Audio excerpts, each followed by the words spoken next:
Welcome to this Advent devotional series. I am Reverend Lester Spees, and I have the privilege of serving as pastor at Memorial Lutheran Church in Glendale, Wisconsin. During this Advent season, I will be reflecting on some tough questions that come from Scripture and on some sacred spaces that have helped me to respond to those tough questions. Thank you for joining me in this journey.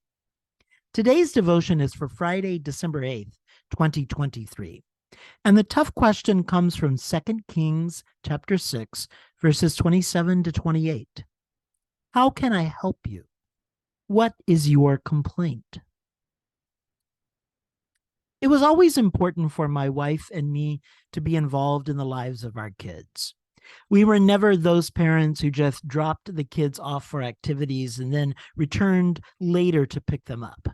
We did that too, the dropping off and the picking up. But we also tried to help where we could use our particular gifts and talents to support the programs that our kids enjoyed. Sometimes that meant volunteering to be the leader. Sometimes that meant volunteering to be a helper. Sometimes that meant lots of involvement. Sometimes that meant minimal involvement. Since we had 4 kids who were very busy in numerous activities, and we were only 2 parents who were also very busy in numerous activities, we had to pick and choose where and when we could help. For our daughter, Kristen, my time stepping up to the plate happened especially during her high school years while she was in the marching band.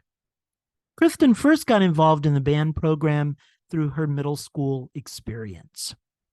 At Kennedy Middle School, all children were encouraged to take part in some kind of musical learning during their 6th grade year, and the curriculum was set up with several options from which the children could choose. Options included band, choir, and a general music class. Kristen opted to follow in her sister Anna's footsteps and take the band class. Near the end of their 5th grade year, students were allowed to come to the middle school and try various instruments to see if they could make a choice prior to the beginning of the school year. My wife Barb went with Kristen for that adventure while I stayed home that evening. When they returned, I was told to guess which instrument she had selected. My first guess was the clarinet, since that was the instrument Anna played. I was wrong, so I had to guess again. My next guess was the flute, because proportionally, Kristen and the flute were roughly the same size. Again, I was wrong. When they told me that our chosen instrument was the tuba, I figured that this was some sort of trick.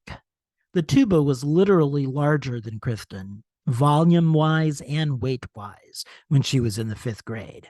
I thought for sure that they had to be joking. They were not.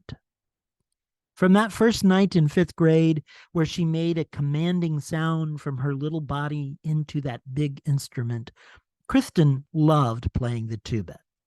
As an adult, I believe that she is still smaller by volume and by weight than any tuba on the market. But during her middle school years, she clearly grew into the instrument. And she was so excited to be a part of the high school marching band program during her first year. She had the distinction of being the only girl in the tuba section, as well as the smallest tuba player. She didn't mind. That didn't bother her at all. As she was joining the band program, a need presented itself for parents to help as well. The vast majority of the uniform moms, that was the unofficial, if not official, title of the role, retired the previous year since their kids had graduated from the high school. So there was a need for new parents to fill in the gap. I had sewing experience and a sewing machine, so I was qualified to help. And although I was a dad and not a mom, the group was more than willing to include me. I figured that if Kristen could be the only girl in the tuba section without concern, I could be the only dad among the uniform moms without concern.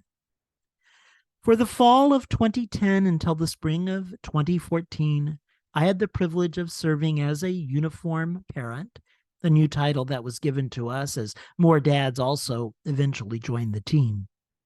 Although there were several volunteers who helped for specific events, over those 4 years, there were three of us who spent most of the time together organizing the closet after marching events, repairing uniforms from rips and missing buttons, and responding to students' complaints or concerns.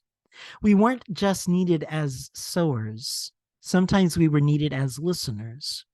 When the marching season was over, we organized the uniforms to get them ready for the annual dry cleaning. And before you knew it, it was time to start measuring students once again for the next season. High school can be a time when rapid physical changes occur. So there was no guarantee that the same uniform would fit from the previous season, nor for that matter was there any guarantee that the selected uniform would fit for the entirety of one season. When people talk about how the work is never done, they were making a specific reference to the work of band uniform parents, just in case you did not know that. Kristen ultimately continued playing the tuba throughout her college years. She played in the Carroll University Wind Ensemble, and she even minored in musical performance. Her senior concert was outstanding, if I do say so myself. Of all of the spaces associated with those tuba years, one of the most sacred spaces for me was a small uniform closet at Germantown High School that was filled to the brim with uniforms and related equipment. That's where conversations took place. That's where complaints were heard. That's where friendships were developed. That's where goals were accomplished. That's where I was able to help make a difference. It was fun. It was fulfilling. It was empowering. It was holy.